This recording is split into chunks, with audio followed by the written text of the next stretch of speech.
그런데 스가랴 1장 1절을 보게 되면 스가랴 선지자에 대해서 다음과 같이 소개를 해줍니다.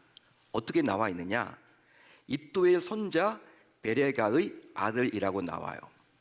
자, 그런데 스가랴의 할아버지 이또는 바벨론 포로 시절을 살았고 그의 아버지는 포로기와 포로 귀환 시대를 살았던 인물이에요. 따라서 자연스럽게 스가랴서는 포로 귀환 이후를 배경으로 한다라는 것을 알 수가 있는 거죠. 시간적으로 보면 그렇습니다. 실제 스가랴서의 1차 독자는 바벨론 포로에서 고국으로 돌아온 1차 귀환자들입니다. 1차 귀환자들, 2차 귀환자들, 3차 귀환자들이 있는데 1차 귀환자들이 독자예요. 자, 이런 스가랴서가 후대를 살아가는 저와 여러분들에게 유명하게 된 것은 바로 스가랴 선지자가 본 8가지 환상 때문이에요. 즉 하나님께서는 앞으로 일어날 일에 대해서 스가랴 선지자로 하여금 환상으로 미리 보여주셨습니다. 하나님이 미래를 내다보도록 해주셨다라는 거예요. 따라서 다소 해석하기 어려운 이 8가지 환상으로 인해서 스가랴서는 구약에서도 가장 난해하고 까다로운 말씀 가운데 하나로 취급을 받습니다. 어떤 학자는 이렇게 이야기를 해요. 구약의 계시록이 바로 무엇이다? 스가랴서다. 여러분 읽다 보면요 어렵습니다. 8가지 환상이 나오기 때문에 이게 과연 어떤 뜻이야? 신학자들이나 목회자의 도움 없이는요 읽어 내려가기가 쉽지 않아요. 읽어 내려가지만 이게 어떤 뜻인지 구분하기가 어렵기 때문에. 하지만 이 8가지 환상에는 하나님의 심정이 잘 담겨져 있습니다. 하나님의 마음이 너무나도 잘 담겨져 있기 때문에 그 어떤 말씀보다도 자신의 백성들을 격려하고 위로하고 도전을 주는 말씀이 이 스가랴서인 거예요.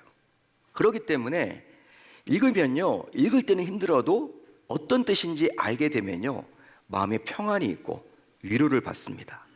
그리고 힘을 얻게 되는 것이죠. 여러분, 하나님의 감동을 입었던 바사의 고레스 왕은 이제 이스라엘 백성들로 하여금 기나긴 70년의 포로 생활을 마치고 고국으로 돌아가게 했어요. 허락을 한 거죠.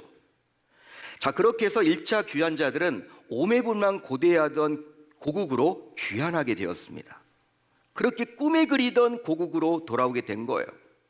자, 그렇지만 돌아왔지만 여러 가지 문제를 만나게 됩니다. 우선 그들은 경제적인 어려움을 당해야만 했어요. 어렵게 힘들게 돌아왔는데 고국은 완전히 폐허로 남아있는 거예요. 여러분, 전쟁에서 지고 난 다음에 포로로 끌려갔기 때문에 그 70년 동안 어떤 회복이 전혀 없는 거죠. 여러분, 얼마나 회파되었겠습니까? 고국 유다 땅이. 따라서 기본적인 생계 유지조차도 그들 1차 귀환자들은요 해나갈 수가 없었어요. 먹고 사는 문제가 이제 어려워진 거죠. 특별히 당시 백성들은요 농업에 종사를 했는데 이 흉년까지 임하게 되어서 정말 이제 먹고 사라는 것 자체가 거의 불가능하게 된 거예요. 자, 그러다 보니 어떤 일이 벌어졌느냐? 곡간에서 인심난다 이런 말이 있죠. 여러분 들어보셨나요? 곡간에서 인심난다 이런 말이 있듯이 아무리 술한 사람이라도 먹고 살아가는 것 자체가 아예 힘들어지면요 사나워져요. 여유가 없어집니다. 그러니까 성품 자체가 아주 좋은 분들도 먹고 살아가는 문제가 해결이 되지 않으면요 항상 여러분 긴장하다 보니까 이제 화를 내는 경우들이 많죠. 너그러움이 사라집니다. 자, 그래서 이제 그들은 하나 되지 못하고 결국 분열과 갈등이 생기게 되었다는 거예요. 내부적으로. 즉 다들 먹고 살아가는 것조차도 힘들게 되자 이제 서로를 향해서도 이해하고 배려하기보다는 불협화음이 일어납니다. 서로를 바라볼 때도 이해할 수 있는 내용도 이해가 잘 안 되는 거죠. 갈등이 생기게 되는 거예요. 특별히 포로에서 귀환한 자들과 계속해서 그 고국에서 머물던 자들 사이에서 갈등의 골은 깊어집니다. 누구 때문에 이렇게 됐다? 서로 다투게 된 거예요. 그뿐만이 아니에요. 그들은 이제 신앙적 어려움을 겪게 됩니다. 여러분, 먹고 사는 게 힘들어지니까 이제 주변 나라들에게 손을 뻗칠 수밖에 없죠. 도와달라고. 먹고 사는 게 여러분 문제니까 이제 여러분 주변 이웃들에게 손을 뻗칩니다. 그런데 이웃 나라들이 그냥 곡식을 여러분 그냥 나눠줄까요? 그렇지 않죠. 나눠줄 테니까 우리의 신을 가지고 가서 너희들도 섬겨라, 그렇게 요구합니다. 그러니까 먹고 사는 게 여러분 문제가 되다 보니까 이제 타협하게 되어서 어떻게 되었느냐, 이방 신들을요 데려와서 믿고 섬기게 된 거예요. 그게 바로 이스라엘 백성들의 모습이었어요. 자, 그러다 보니까 이방 신들을 믿고 섬기는 종교 혼합주의가 공동체 내에 만연하게 된 거죠. 그러다 보니 그들은 유일신 여호와 하나님만을 섬겨야 했는데 이제 다른 이방 신들과 함께 여호와 하나님도 함께 섬기게 되는 신앙적 혼돈기를 그들 모두 겪게 되었습니다. 아니, 고국으로 돌아오면 모든 문제가 해결함 받고 불행 끝, 행복 시작일 줄 알았는데 그게 아니었다라는 거예요. 여러분, 이처럼 고국으로 귀환했던 이스라엘 백성들은 이런저런 문제로 힘겹게 살아가야만 했습니다. 하지만 이런 와중에서도 그들은 회파된 솔로몬 성전을 대체할 새로운 성전을 짓기 시작했어요. 여러분, 놀랍죠? 그 이유가 있는데 그것은 바로 무엇이냐면, 대대로 선민 이스라엘은 성전 중심의 삶을 살아왔기에 이제 고국으로 돌아와서 먹고 살아가는 것도 힘들지만 우리가 하나님을 섬겨야 되는데 그 섬길 성전이 없구나. 솔로몬 성전이 다 무너졌거든요. 그래서 새로운 성전을 짓기로 다짐하고 결단하고 짓기 시작해요. 하지만 성전 재건이 과연 잘 되었을까요?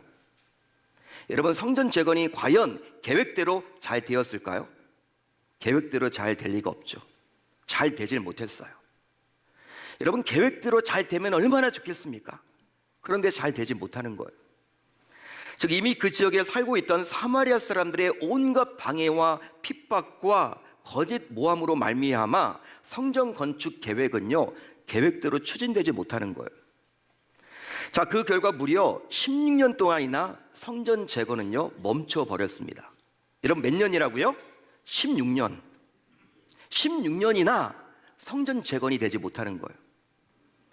물론 그 16년 동안 중단된 성전 재건을 다시 시작하려고 백성들은 온갖 심혈을 다 기울였습니다. 노력을 안 해본 게 아닙니다, 여러분. 자신의 힘과 자신의 능력으로 최선을 다해서 16년 동안 중단되었던 성전 재건을 다시 한번 시작해 보려고 몸부림을 쳤다라는 거예요.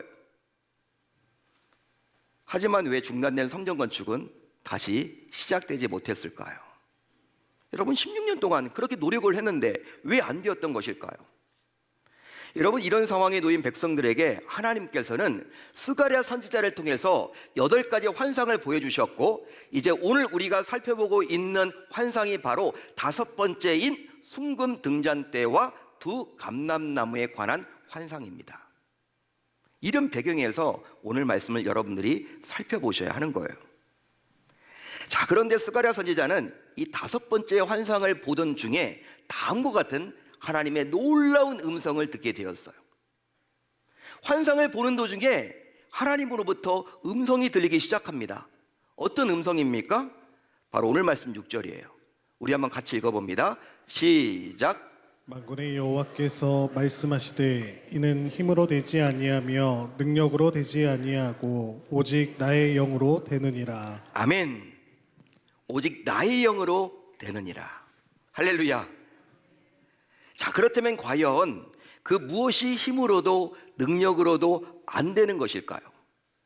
그 무엇이 힘으로도 능력으로도 안 되는 것입니까? 그것은 바로 16년간 중단된 성전 건축을 다시 시작하는 것을 말하는 거예요. 실제로 백성들은 16년간 중단된 성전 건축을 다시 시작하고자 정말 고단한 상황에서도, 먹고 사는 문제가 해결되지 못하는 그런 어려운 형편에서도 자신의 힘과 능력을 다 쏟아부었습니다.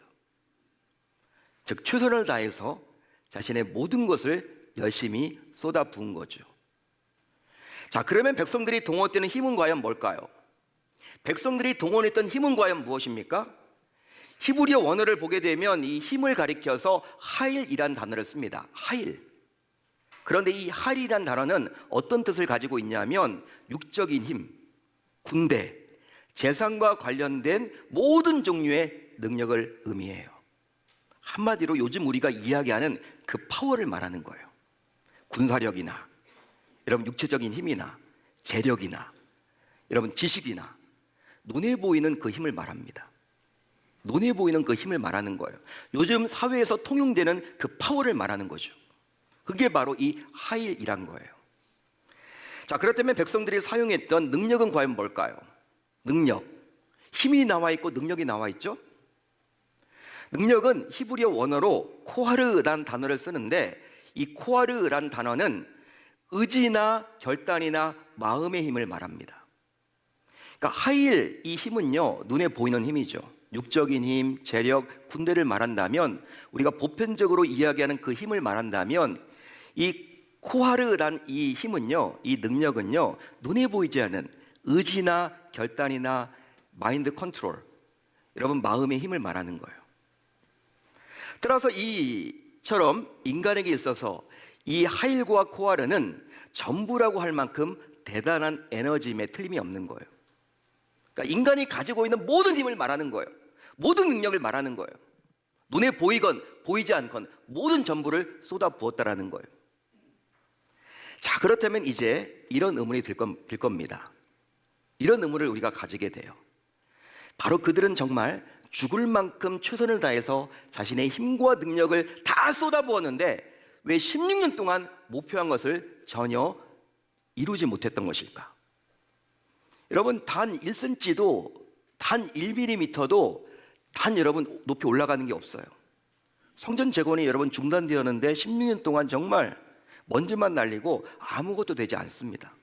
왜 그랬던 것일까요? 여러분, 솔직히 정말 모든 것을 다해서 발버둥을 치면 어느 정도 할 수 있지 않을까요? 세상에서는 여러분 이런 말을 하잖아요. 너희들 노력은 안 해서 그렇지 인간이 못할 게 어딨냐? 노력하면 다 된다. 나폴레옹은 심히 이런 말을 하기도 했어요. 내일 사전에 불가능은 있다 없다? 없다. 나폴레옹이 그런 말을 했습니다. 환장을 하죠, 사람들은. 거기에 대고 인간이 노력을 안 해서 그렇지, 열심히 안 해서 그렇지, 열심히 하면, 노력하면 지성이면 감천이다. 그렇기 때문에 못할 것이 없다. 다 이룰 수 있다. 사람들이 그렇게 이야기를 해요. 안 해봤어? 해봐야지. 안 해보고 무슨 말을 해? 사람들은 그런 이야기를 자주 한단 말이에요. 여러분, 그런 마인드를 가지고 있는 그런 것에 우리는 다 노출되어 있기 때문에 그런 생각을 가지고 있는 우리들이 볼 때 열심히 발버둥을 쳤는데 왜 그들은 아무것도 이루지 못했냐는 거예요. 여러분들은 과연 어떻게 생각을 하십니까?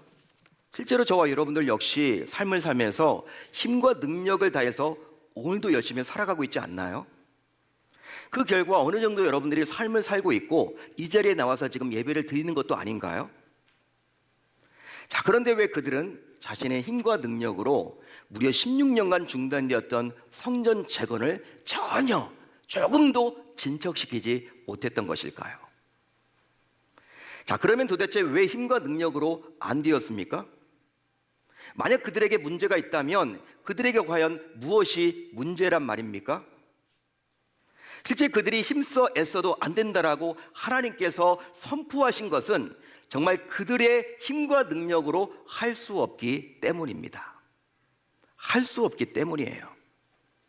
그러기 어떤 의미에서 볼 때 하나님께서 무려 16년 동안 그들이 힘쓰고 애쓰도록 그냥 두셨다라고 보셔도 좋은 거예요. 너희들 한번 해봐. 너 가지고 있는 힘으로, 능력으로, 눈에 보이는 힘으로, 눈에 보이지 않는 힘으로 중단된 성전 건축 한번 해봐. 하나님은 그냥 놓아둔 거일지도 몰라요. 의도적으로. 자, 그런데요, 오늘 말씀 6절 하반절을 보세요. 6절 하반절을 보시면 힘과 능력으로 안 되었던, 그래서 중단되었던 성전 건축이 다시 시작된다고 분명히 말을 해주고 있습니다. 우리 한번 함께 읽어보도록 하겠습니다. 함께 읽습니다. 시작. 오직 나의 영으로 되느니라. 아멘. 오직 나의 영으로 되느니라. 할렐루야. 할렐루야. 자, 그렇다면 무슨 이유로 하나님께서는 이 말씀을 하셨던 것일까요? 어떤 이유 때문에 하나님은 오직 나의 영으로 된다라고 이야기를 하고 있는 것일까요? 백성들이 16년이란 긴 세월 동안 중단된 성전 재건을 다시 시작하지 못한 이유가 있는데 그것은 바로 자신의 힘과 능력만을 믿고 하나님의 영인 성령을 놓쳤다라는 것을 우리에게 친히 보여주고자 이 말씀을 하신 것입니다. 한마디로 그들 스스로 자신의 힘과 능력을 내세우느라 정작 중요한 하나님의 영인 성령을 의지하지 않았기 때문이라는 거예요. 지금 그 말을 해주고자 우리 주님께서 오직 나의 영으로 되느니라, 할렐루야, 그 말을 해주고 있는 거예요. 따라서 그들이 자기들의 힘과 능력을 내려놓지 않았기에 성령께서 역사하지 않았던 것이죠. 그러기에 그들은 정말 열심히 최선을 다해서 살아가느라 정작 중요한 성령을 놓치며 살아가게 되었던 것입니다. 진짜 중요한 것을 놓쳤던 거예요. 자, 그러면 성령을 놓쳤다라는 말은 과연 어떤 의미가 담겨져 있는 것일까요? 성령을 놓쳤다. 여러분, 이 말은 과연 어떤 말입니까? 우선 자기의 힘과 능력을 과도하게 의지했다라는 거예요. 한마디로 자기 힘과 능력에 지나치게 의존한 것입니다. 그게 바로 성령을 놓쳤다라는 말이에요. 또 한 가지, 성령을 놓쳤다는 말은요, 또 한 가지가 있는데 성령을 붙들지 않았다라는 뜻입니다. 한마디로 성령의 능력과 힘을 과소평가한 것입니다. 자, 그렇다면 이제 한번 잘 생각을 해보자고요. 여러분 잘 집중을 해주세요. 한번 생각을 해보자고요. 중단된 성전 재건을 다시 시작하는 것이기에 솔직히 그 백성들 모두 주님께 의지했을까요? 의지하지 않았을까요? 그래도 중단된 성전 건축을 재건하는 거 아닙니까?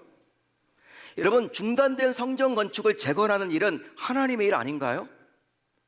신자인 저와 여러분들 또한 우리가 여러분 나름대로 다 하나님의 일과 내 일을 구분지어서 하나님의 일은 열심히 하려고 하잖아요. 그래도 여러분 하나님의 방법으로 하려고 하잖아요. 하나님의 일은. 여러분 그렇지 않나요? 그렇다면 중단된 성전 건축을 다시 시작하는 것, 여러분 그것은 하나님의 일이라고 여겨졌기 때문에 그들 모두 하나님께 그래도 의존하려고 했을 것 같습니까? 아니면 의존하지 않았을 것 같습니까? 의존했겠죠. 의존을 했을 거란 말이에요. 그래도 여러분 중단된 성전 재건을 다시 시작하는 일이기 때문에, 하나님의 일이라고 여기기 때문에. 그런데 왜 그들은 성령을 과소평가했던 것입니까? 성령을 왜 의지하지 않았죠? 붙들지 않았죠? 이것은 바로 성령께 전적으로 의탁하지 않았다라는 것과 같은 거예요. 여러분 성경 66권은요, 여러분 누가 여러분들 이렇게 누구의 말씀이에요? 성경 66권은 누구의 말씀입니까? 하나님의 말씀이죠. 원저자는 누구입니까? 원저자는 누구예요? 하나님이시죠. 그렇지만 여러분 인간 저자가 있습니까? 없습니까? 있죠. 모세도 기록을 했습니다. 모세오경, 창세기, 출애굽기, 모세 기록이거든요. 그런데 하나님께서 여러분 그 모세를 성령으로 감동시킨 거예요. 여러분 그런데 모세에게 창세기 1장 1절 태초에 하나님이 천지를 창조하, 적어. 모세 빨리 똑바로 적어. 바울 너 똑바로 적어. 로마서 1장 1절. 여러분 하나님이 이렇게 적으라고 해서 그들이 여러분 로봇처럼 막 적었을까요? 그렇지 않다라는 거예요. 모세가 받았던 훈련, 지식, 지혜, 환경을 하나님이 철저하게 사용해 주셨어요.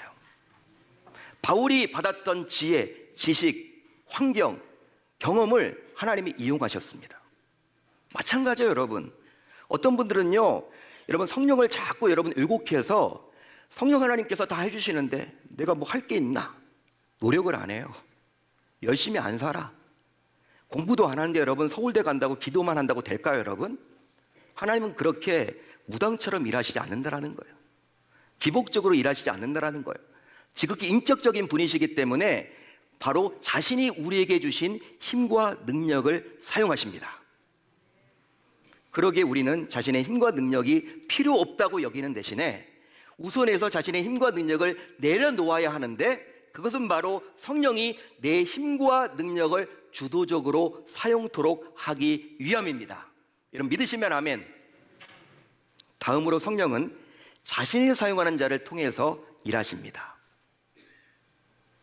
자, 오늘 말씀 7절을 볼까요? 우리 한번 같이 읽어봅니다. 7절 시작. 근사나 내가 무엇이냐 내가 스룹바벨 앞에서 평지가 되리라. 자, 이 구절에서 보여지는 스룹바벨은 바로 누구를 말할까요?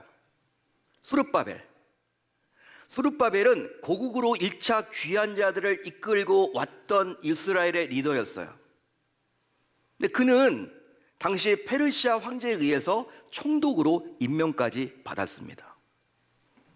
그런데 성령께서는 16년 동안 중단된 성전 재건을 스룹바벨이 다시 주도해서 시작하도록 스룹바벨 안에서 친히 역사하셨습니다.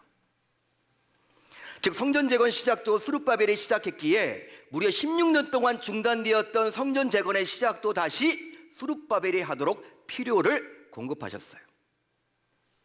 그런즉 성령은 자신이 사용하는 사람을 통해서 일하심을 우리 모두 믿어야 할 줄로 믿습니다. 사람을 통해서 일하십니다. 성령 하나님은요, 지금도 사람을 통해서 일하세요. 다음으로 성령이 사용하는 자는 아무도 막을 수가 없습니다. 믿으시면 아멘. 자, 오늘 말씀 10절을 볼까요? 우리 한번 같이 읽어봅니다. 시작. 작은 일의 날이라고 멸시하는 자가 누구냐? 사람들이 스룹바벨의 손에 다림줄이 있음을 보고 기뻐하리라. 자, 16년 동안 중단된 성전 재건이 1cm도 올라가지 못하고 있어요. 전혀 진척이 없어. 여러분 16년이라는 기간 동안 아무것도 안 되니까 사람들이 다 어떻게 해요? 자포자기 해버립니다. 야, 이건 안 되는 일이야. 이건 어려운 일이야. 그럼에도 불구하고 성령이 사용하셔서 하신다면 그 누구도 막을 수가 없어요. 막을 수가 없습니다. 마지막으로 성령은 온 세상을 두루 다니며 자신을 의지하는 자를 지금도 찾으십니다. 할렐루야, 할렐루야. 10절 하반절을 볼까요? 우리 한번 같이 읽어봅니다. 시작. 이 율곡은 온 세상에 두루 다니는 여호와의 눈이라 하니라. 아멘. 자, 이 구절에서 볼 수 있듯이 하나님의 7눈은 온 땅 어디에서나 계셔서 모든 것을 감찰하십니다. 7눈이라고 나와 있어요. 성경에서 7이라는 숫자는 완전수입니다. 하나님은 완전하신 분임을 드러내주고 있는 거죠. 완전하신 그 하나님께서, 무소부지하신 그 하나님께서 지금 사람들을 찾고 다니는 거예요. 누가 자기의 힘과 누가 자기의 능력을 의지하지 않고 성령을 붙들고 살아가는지를 살펴봐서 자신의 일을 이루기 위해서 지금도 여러 교회를 다니면서 성도들의 심령을 감찰하십니다. 그렇게 해서 결국 하나님의 뜻을 이루어 나감을 우리 모두 알려주기 위함인 것이죠. 사랑하는 성도 여러분, 현재 나는 과연 누구를 의지하고 무엇을 의지하고 있습니까? 나는 과연 누구를 의지하고 무엇을 의지할까? 혹시 돈입니까? 인맥입니까? 스펙입니까? 가족입니까? 아니면 건강입니까? 혹시 내 힘과 능력으로 할 수 있다며 여전히 성령을 외면하고 있지는 않으신가요? 물론 입으로는요, 신자이기 때문에 나 성령이 필요해, 나 성령님이 도와주셔야 돼, 그렇게 입은 열고 하는데, 고백은 하는데 실제 삶을 들여다보면 마치 성령이 필요 없다는 식으로 열심히 분주하게만 삶을 살아내고 있지는 않으신가요? 실제로 성령을 의지하는 자는 눈에 보이는 현실의 안도감 때문인지는 몰라도 하나님을 향해서 어떤 간절함이나 절박함이 없어요. 뭐 살 만큼 살고 누릴 만큼 누리고 살고 있기 때문에 성령을 의지할 필요를 그다지 느끼지 못하는 거죠. 그러다 보면 자신의 힘과 능력으로 충분히 살 수 있다고 여기며 성령께 전적으로 의존하지 못합니다. 그게 우리들의 모습 아닌가요, 여러분? 또 한 가지 살펴볼 것은 오늘 말씀 7절에 나와요. 7절을 보시면 큰 산이 나옵니까, 안 나옵니까? 나오죠. 이 큰 산은 뭘 말합니까? 넘기에 불가능한 산을 말하는 거예요. 세상에 나가보면요, 내가 감당하기 힘든 문제들이 있습니다. 어려운 문제들이 있어요. 감히 범접할 수 없는 큰 산과도 같은 존재도 있고요, 문제들이 많습니다. 상황들이 있습니다. 형편들이 있습니다. 그런 큰 산 앞에서 사람들은 대부분 낙심하죠. 좌절하죠. 왜 넘지 못한다라고 자포자기해 버립니다. 하지만 아무리 감당하기 힘든 세상의 세력이라 하더라도, 문제를 하더라도, 존재라 하더라도 성령께서 도우시는 자를 결단코 이길 수는 없습니다. 할렐루야, 할렐루야. 저 오늘도 주님과 함께 시작합니다. 오늘 하루 살아갈 때 내 힘과 능력으로 살아내는 것이 아니라 주님의 힘과 능력으로 살아가기를 소망합니다. 내 힘과 능력이 되어주세요. 예수님의 이름으로 기도합니다. 이렇게 짤막한 기도라도 매일 일어나는 그 자리에서 이것부터 하시기를 바랍니다. 이게 별거라고 여러분 생각되어지지만 매일 해보세요. 하나님과 동행하는 삶을 살아내는 거예요. 순간순간 하나님이 떠올라집니다. 어떤 내가 죄를 지으려고 하더라도 이거 하나님이 싫어하는 일인데, 이거 하나님이 원치 않은데, 이런 생각이 들어서 발걸음을 우리가 돌린다라는 거예요. 이처럼 성령님과 동행하며 살겠다라는 기도로 하루를 시작하므로 이제부터 우리 모두 안 되는 일이 없는 놀라운 기적을 매일의 삶에서 맛봐야 할 줄 우리 주님의 이름으로 축원합니다. 축원합니다.